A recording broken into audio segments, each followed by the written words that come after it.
Hey guys, welcome to Tomes. So we have covered a lot of iconic comics on this channel. I read a lot of graphic novels. I collect, as you can see behind me, a whole bunch of Doug TenNapel's work. I enjoy it. It wasn't what I started this channel to do, but I've kind of hit my groove. And want to show you really quick. With iconic comics, there's a ton of series, and I kind of want to give you a quick primer of which series you should go for depending on what you're into. So just this week, a whole series just dropped. I had the first two from a while ago, but Arc Athena just dropped, and so you can see the three first volumes here. Arc Athena is briefly a story about two superhero teams. One is the one that's actually doing the actual work, and the other team is more of a social media grab. And so again, I've told people that, and they kind of were like, "Well, that's not breaking a whole lot of new ground. The whole secret superhero team isn't any big surprise." However, the thing I like about this series, first of all, book three, it ups the ante. So I really enjoyed book three. So if you have not stuck with it through book three, I'd suggest at least get book three. But here's the other thing that's nice. You know there's an ending. So a lot of times, if I can make a comparison to some of these manga that I have, there are certain manga series that start off with the ending and you know that there's an ending in sight. The nice thing about these, he tells you exactly how many books are in this series. It is on volume 3 of 6. Now, he's released them about one a year, I think, because I know he released volume 2 about a year ago this time, and then volume 3 just came out. So I'm not sure if that's the pattern he's going for or if it's a little faster. But again, creature designs, really, really cool. A little more graphic, a little more violent. It's again realistic in that regard. So if you like kind of the gritty superhero with some subtlety to it, grab these. They're worth the pickup. I think you can get them for fairly cheap on the website right now. The next series, I do have to say that these are my favorites, mainly because I'm just into cryptozoology, and so that is what I'm into. So it started off with Black Ops Volume 1, which was a very different beast. If you go find Black Ops Volume 1, I don't actually have it. But then Volume 1, 2, I believe was treated almost like a soft reboot, but not really. So I've got volume 3, and so again, it was kind of a cool glossy color. But again, here you've got a special ops team of people who have some sort of somewhat super powered animals that they team up with. And I know you're listening to that being like, okay, so how kiddie is this? It's actually one of their more violent series. So yeah, especially when you start getting the otter involved. And so you've got I don't have volumes 1 or 2, but here's volume 3. And then you got volume 4, which is a crossover with Kamen America. And then when you get to volume 5, which are these ones that came out, you can see my other videos. This is the crossover with Kamen America and Soulfinder. And so like I said, these are my favorites. It's just such a quirky series. It's just a fun read. You've got the animal characters who are interacting with humans. You've got the humans, and then the villain of the story is Mothman. So if you know anything about cryptozoology and the mysterious, it's fun. And he's a really cool designed character. Like he's well done. He's not tacky or cheesy. He actually is threatening. And when he punches Father Redder into a tombstone during that one series. And so what this is doing is this is bringing Apex Moth, who's the Mothman.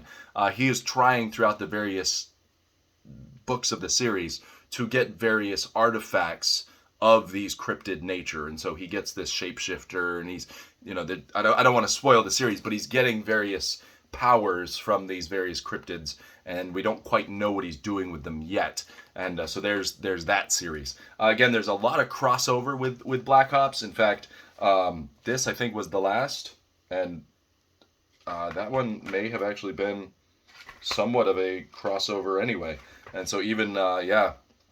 So Black Ops Volume 3 had a lot of crossover with Kamen America, and then you had the Kamen America crossover, and then the Kamen America Soulfinder crossover.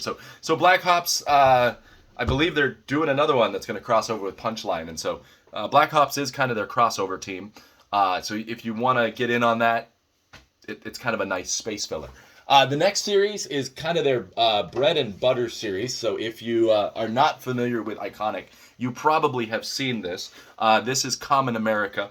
And again, I did not start collecting right away. I kept looking at them, kept looking at them, kept looking at them. I didn't pull the trigger until later on. And so you've got the omnibus. I preferred this omnibus cover, and so this is the first 4 collected together. And so this, again, has the 2 different designs on it. And then you pick up with Kamen America 5 and 6. And so for some reason I have 2 copies of Volume 5. I think I got it in like the Black Friday chest or something. And then Volume 6. And then there's various crossovers. And so Kamen America, it is your standard, more of an anime style. Okay. Now they do the same artists and stuff work on both of these. And so it does have more of that anime style. Basically just good old-fashioned comics. So if you like the good old-fashioned superhero comics and struggle against evil and all the things that go along with that, there you go. And this has more of the pretty girls, and this has more of the gritty, violent aliens. And so whatever strikes your fancy. And that's, again, Kamen America. I realize I'm summarizing it extremely briefly. Then we get into Soulfinder. Now, Soulfinder is the one that I have interacted with the most. And so this is my Soulfinder collection. So you've got Soulfinder Warcry, which is the most recent one.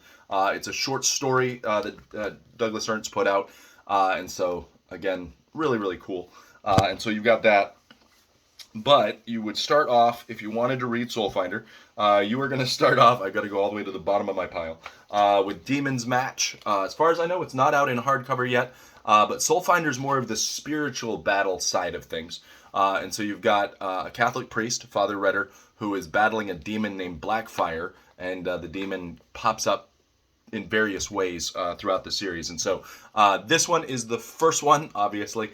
So Soulfinder is introducing you to the concept of the Soulfinder. They're basically former military exorcists. And so there you go.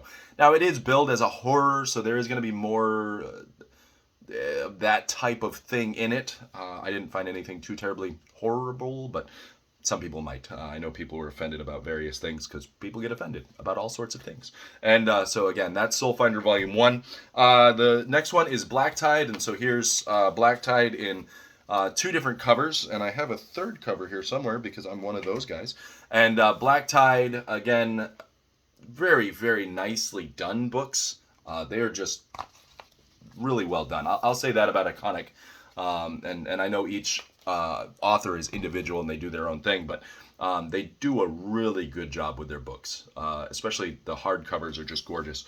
And so you can see this is 2 of the covers. And there's various spot glossing, as you can see. There's glow-in-the-dark elements. There's gold foil. There's the red thing. If you look at some of my individual reviews, you'll know that I extremely like Weldon's art, specifically the religious black and white art that shows up in the back of the book. What's nice about the hardcovers is you get the whole colored version, but as you get toward the back, you get the black and white ink version. And so, again, if you're into that, which I am, it is well worth the price of these hardcovers. And again, I have several of them. Then you get into the more recent one. Soulfinder Infinite Ascent, where you get into, again, just other aspects. You can see some individual reviews on some of that. And so Infinite Ascent, again, all the things I said about those apply to this, and these are fairly new as well. And so Soulfinder is a really cool series, well worth its time. Now, I was not scared by them. I know they were billed as horror. That doesn't. But the next one is the Longharbor series. Now, Longharbor is one that I really, really, really hope Alejandro Mirabal revisits. It's Lovecraftian, which is something I really enjoy. I do enjoy the Lovecraftian horror side of things. And it's just about a bunch of fishermen who are basically exploring, and it's, yeah, bad things happen. And so, again, it's really neat. The art is just fantastic. You'll see Mirabal's art show up elsewhere, and so he does some of the cover art and some of the other aspects. So again, really, really cool. And so just wanted to give you guys a preview of some of the Iconic stuff. I've gotten a little bit into Punchline, haven't done a whole lot with that yet. But this is kind of I said quick, it's 10 minutes now. But this is a preview of what Iconic Comics has and obviously they have a bunch more coming down the road. So, guys, thanks for joining me. If you like this type of content, subscribe to the channel, join up, and really appreciate the like and the help. Thanks, guys, and Iconic, keep up the good work.